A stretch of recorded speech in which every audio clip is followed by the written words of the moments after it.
Okay, I think we should just get going. Hello, hello everyone. How are you all doing? Let me tab into the game, so there we go, that is all working. I am sincerely hoping that the audio is going to be good today. Because as you can notice, I've moved the audio down a little bit. I'm also myself a little smaller than usual, but I'm hoping that will work out. I listened to yesterday's stream and it was a lot of popping constantly. And I found it annoying and I wanted to make sure that it wasn't going to happen again. So I wanted to adjust that a little bit. And here we are. Now, I'm running right back into where we are. Because there's so many things to do. As I said, I kind of want to make sure to get some real space science today to really work on that. But I think these things I could just farm to get my feet wet. That's the expression, isn't it? There we go. Oh, we can do both of these. Do a little bit of airplaney stuff to get started and then move on. Uthor, nice to see you. You are still playing Stellaris. That is such a good game. It's gonna have a bit of a lurk. That is just fine. Thank you so much for lurking here with us. Could you let me know though, is the audio okay? The voice level, is that okay right now? I fiddled with it a little bit and just hoping it'll come out okay on stream. Let's break this for a moment. You're currently invading the dynastic union of Usana Itkar. That sounds good. The audio sounds great. Perfect. Thank you so much. And then the only thing left to investigate is whether or not I'll be able... Yeah, I think I'm audible over the engine sounds, I hope. Otherwise, we're just gonna have to cut that a little bit. Maybe, I know Vanen had this good suggestion of cutting out the specific frequencies for human speech from the game audio, so that basically your own voice comes in pure.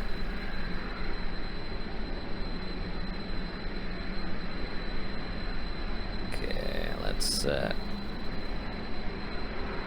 let's get in quick. We're just doing these 2 contracts to get us started and so we can move on from there. Bit difficult to hear over the screams of your enemies, but you'll have to deal. That game is so good, isn't it? I still have to think of that idea that Jex has had about doing just a big Stellaris stream for the channel anniversary, which apparently is 3 years. Time flies. I don't remember it being 3 years.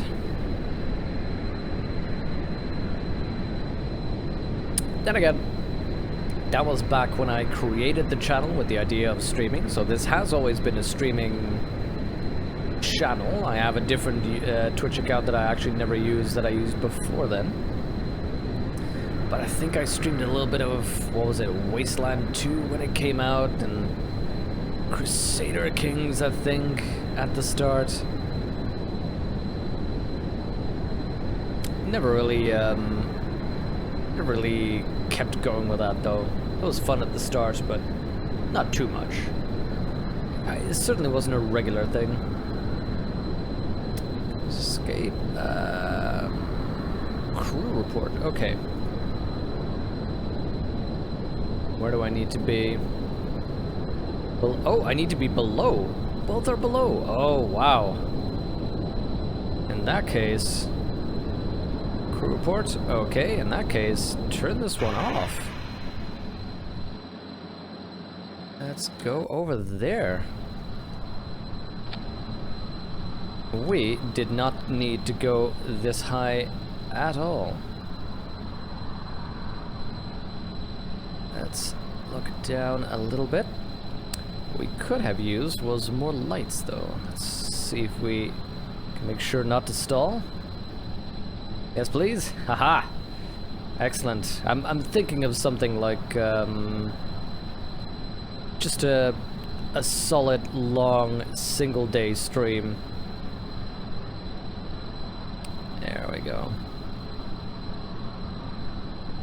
I've also been thinking of an interesting challenge, not for this specific game, but like a unique stream, is to do, using all these raster prop monitor things, is to do a fully in-cockpit lunar mission. Maybe that'd be fun one day if I do the real solar system thing. To create basically a game where we're imitating the Apollo landing as much as we can. Navigational information, please. Attitude information will be good. I think we need any targeting.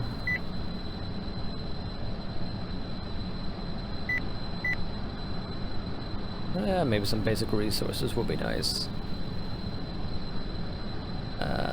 Okay. We are good, holding at... Whoa, we are going a little bit low though. The only downside is the altitude. The altimeter on this thing is kind of difficult to read.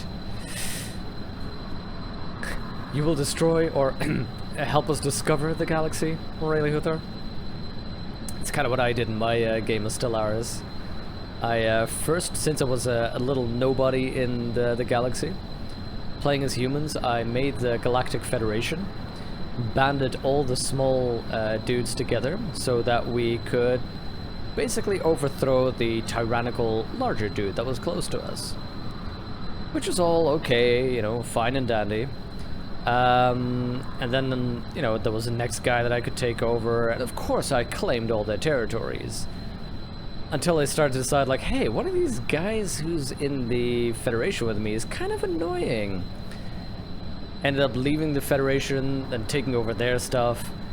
But the problem was the Federation had become so strong that I couldn't fight my own Federation anymore, and I basically doomed myself. That game is magnificent though. There we go. Okay, fellas, let's get some speed in. Wow. There we go. What do I need to do here? Pressure readings below 18 kilometers. Perfect. Let's get some signs here now activated.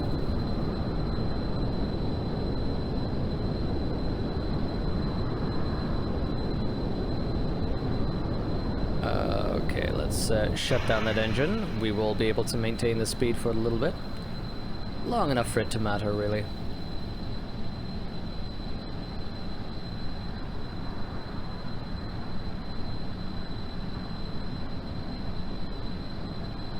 There we go. You can see we're slowing down a lot now, and of course that means that the ETA is slowing down as well.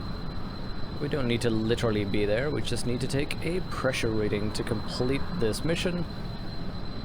And move on.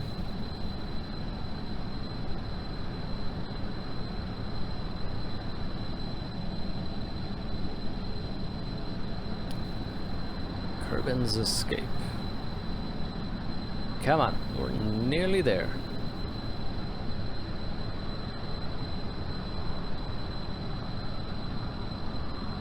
I think when you're in a range of 500 meters or so, you're considered to be there. Oh, no, much, much closer. I was way off. Okay. Take that pressure data, keep that, and that completes the second contract. Time to turn around and go home, and we can start our real space missions.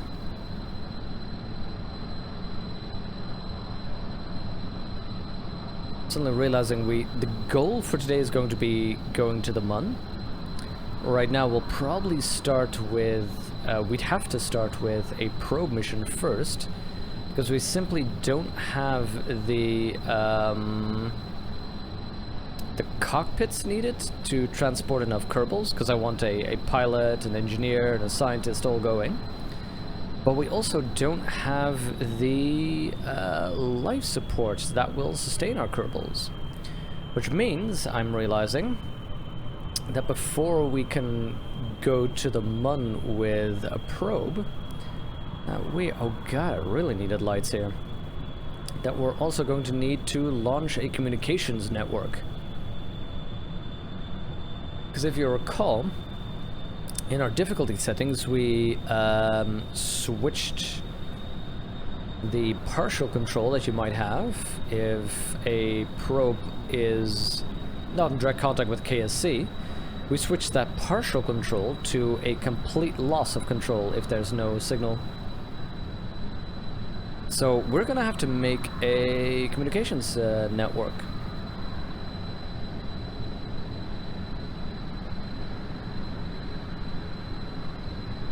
There we go.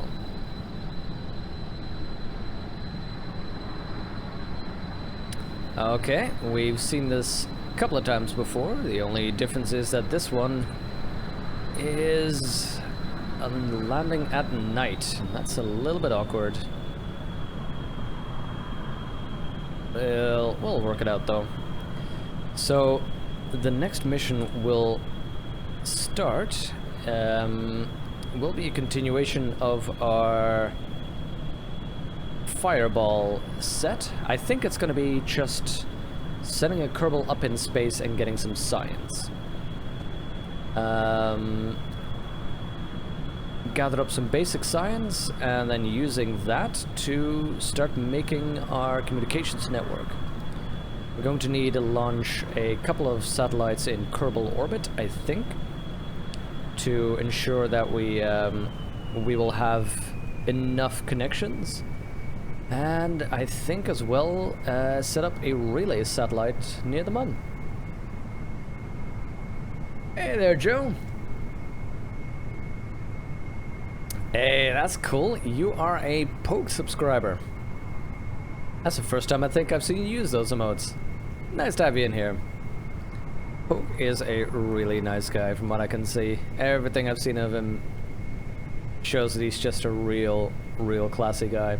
And I always appreciate that. Have you seen his blacksmithing stuff, Joe? That is... oh god. Apparently all his blacksmithing tools and smithy and so on are in the state where he grew up. But holy crap, is blacksmithing cool.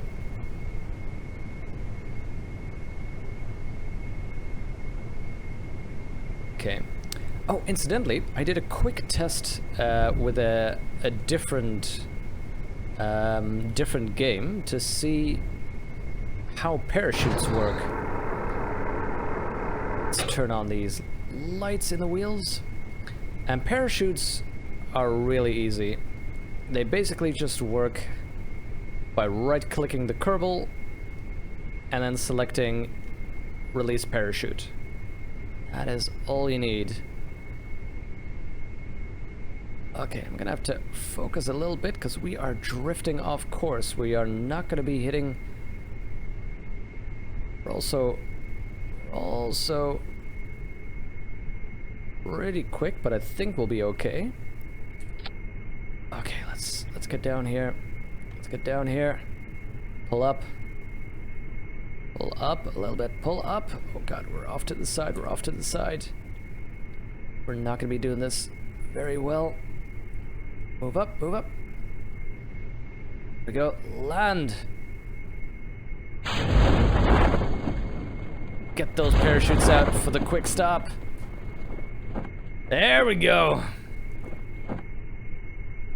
Look at those landing lights. They are so useful. Another successful landing. Nicely done. It's a Twitch Prime sub. Cool. I wish we had Amazon. We have an Amazon store, but it's just for Dutch ebooks. And that's only been since, I don't know, I think the last year or so. It's thoroughly disappointing, so I don't see the point in getting Twitch Prime here. Oh, you want... This is fairly high for 3 different areas to get temperature readings. Does give us a bit of cash, but I'm thinking we might not want to take that. You watch a lot out of it? Yeah. It's such cool stuff. I like it. The Twitch creative stuff that he does. Okay, get a rover to the Mun. That's too far away. We could do some part testing, sure. Exploration, go to the Mun. These two are connected. Because if you see what we need to do for explore the Mun, we need to do a flyby. So we just need to enter an orbit, even though it's a hyperbolic orbit. Yeah, hyperbolic orbit.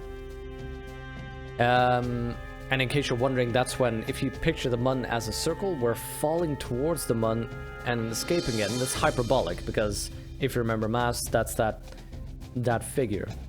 So we're falling around the Mun and then returning to Kerbin.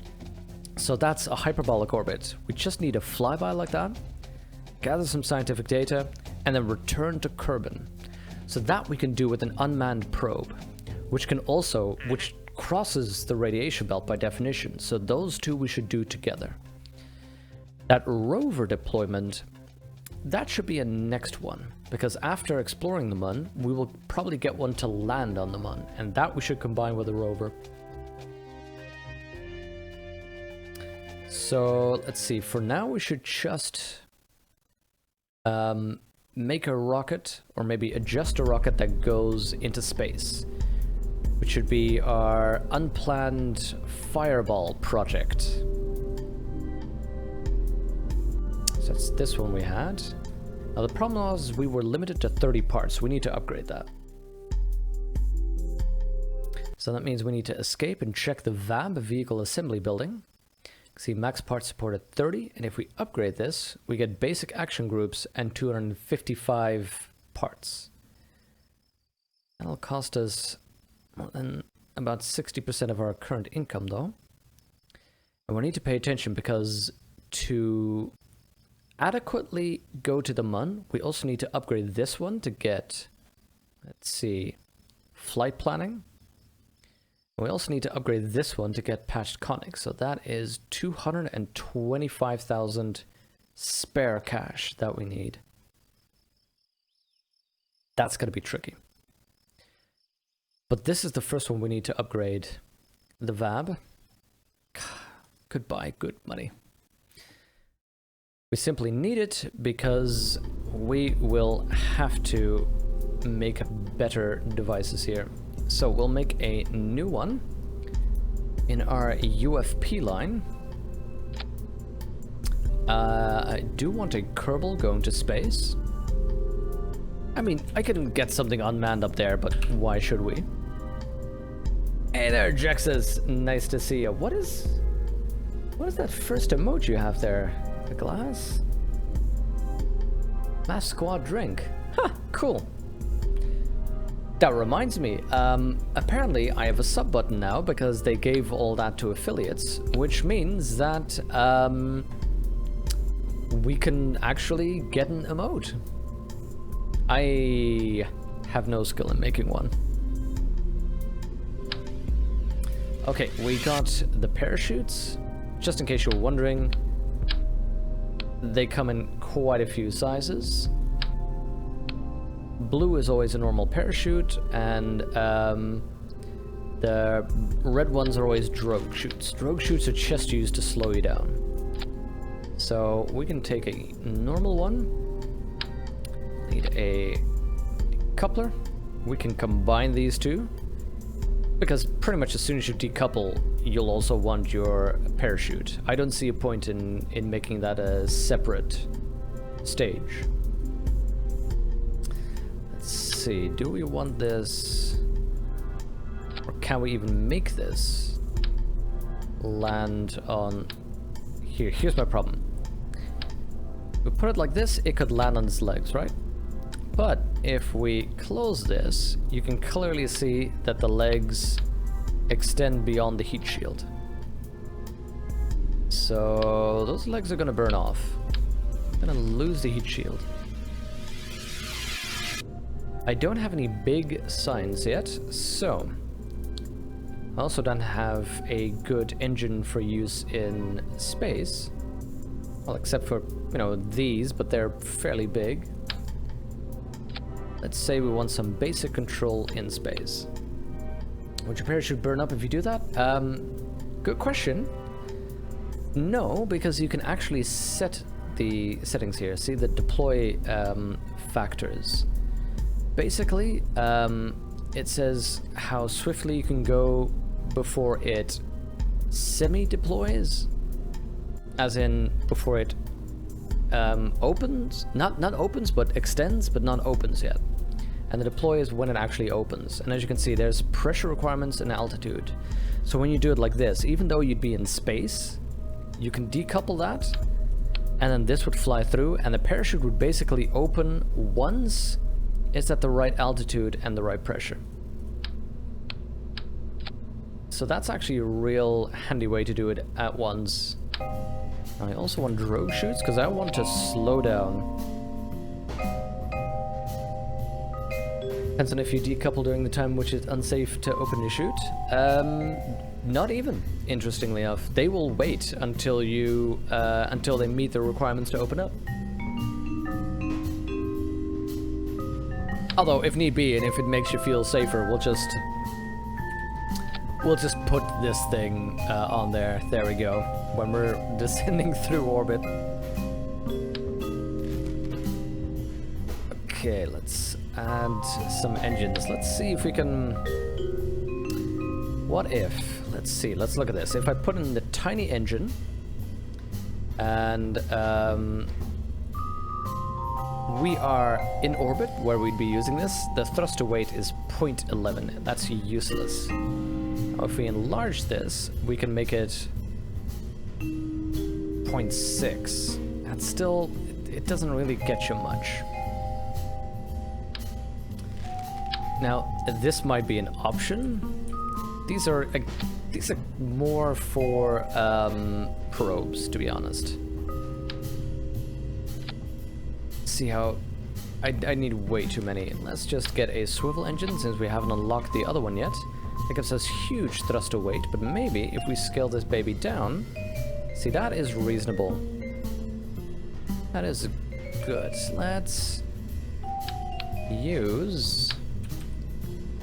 small adapter to make it look a little bit better. We could clip this in there, but I'm okay with it just looking cool. That gives us a reasonable thrust to weight ratio. We might even limit that thrust a little bit to say 1.5. Yeah, hey Satari. Nice to see you in here.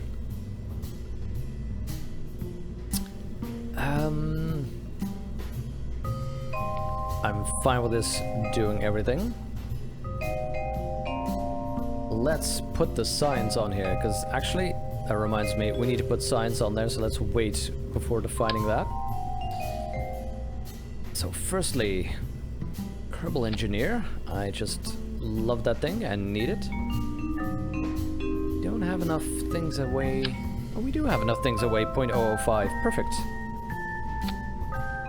So we can easily balance out our science experiments, all 0.005 across from each other. The only problem is the magnetometer. I could get the bathymetry on one go. Actually, yeah, look at this. 0.015, and these add up to 0.015. So if I can combine these reasonably, combine this one and... how am I gonna... hold up. Combine you like this.